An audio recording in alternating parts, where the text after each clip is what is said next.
Halo, selamat sore. Kali ini Anda sedang menyaksikan Bisik Bincang Asik ala Psikologi. Tentu bersama saya Dewi Indriani. Di sebelah saya sudah ada salah satu dosen dari Fakultas Psikologi Universitas Muhammadiyah Jember. Ada Bu Ratna Nurwindasari, MPsi Psikolog. Tentu spesial sore hari ini kita akan bahas mengenai tes bakat minat. Nah, Bu Ratna tadi kita sudah berbincang sedikit. Ternyata bakat sama minat itu adalah dua hal yang berbeda ya Bu Iya, Ratna ya. benar Mbak Dewi. Kadang kalau saya lihat itu nyambung aja bakat minat ini jadi satu bakat minat gitu ya Bu ya.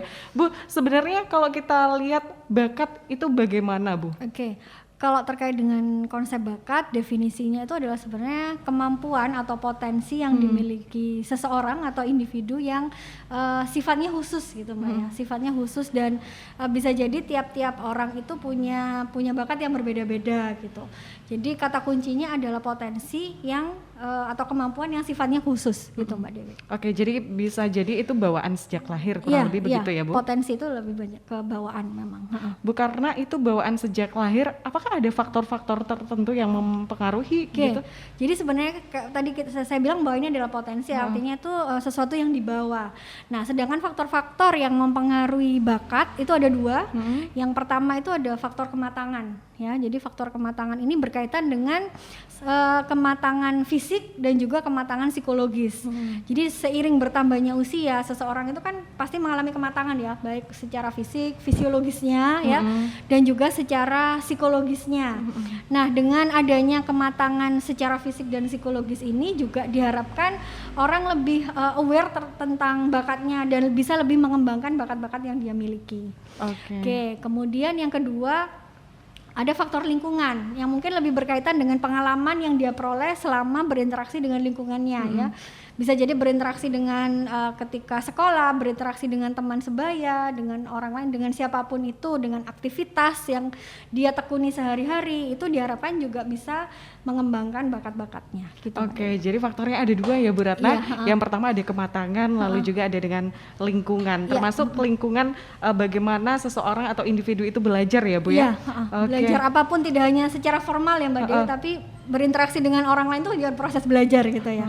Oke sobatnya, jadi kita tahu ya kalau bakat itu apa sekarang gitu. Kita akan cari tahu sebenarnya minat itu bagaimana, apakah sama faktor-faktornya kurang lebih Bu Ratna? Iya benar, jadi sebenarnya kata bakat dan minat itu mungkin orang menganggap itu dua hal yang apa ya, yang sama ya, dan seringkali disandingkan gitu ya. Jadi sebenarnya bakat dan minat itu adalah dua konsep yang berbeda.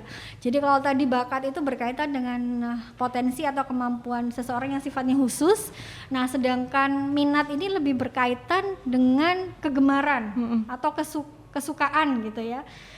Dan nantinya ketika seseorang ini suka, itu kan akhirnya dia akan memberikan perhatian lebih, terutama pada aktivitas-aktivitas ya, sifatnya kan aktivitas kalau minat itu Mbak. Jadi kata kuncinya kalau minat itu lebih ke kesukaan gitu Mbak Dewi. Oke, jadi lebih ke kesukaan sobat kalau khusus minat ini gitu ya Bu. Bu, ini mungkin pertanyaan yang memang sering ditanyakan oleh sebagian orang termasuk saya ya Bu. Sebenarnya bakat dan minat itu mempengaruhi kesuksesan seseorang atau tidak? Sebenarnya kalau ngomongin kesuksesan seseorang itu kita nggak bisa hanya melihat dari satu faktor ya, misalkan bakatnya aja atau minatnya aja, atau mungkin yang sempat dibahas sebelumnya terkait dengan intelijensi misalkan.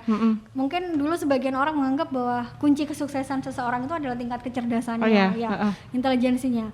Tapi semakin diteliti oleh para ahli, sebenarnya kunci kesuksesan seseorang itu tidak hanya berkaitan dengan faktor-faktor tersebut ya, tapi banyak hal. Jadi bisa jadi mungkin berkaitan dengan kecerdasan emosi ya.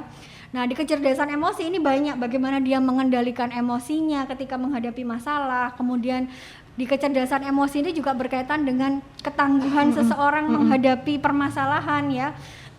Atau biasa disebut tuh sebagai adversity question ya.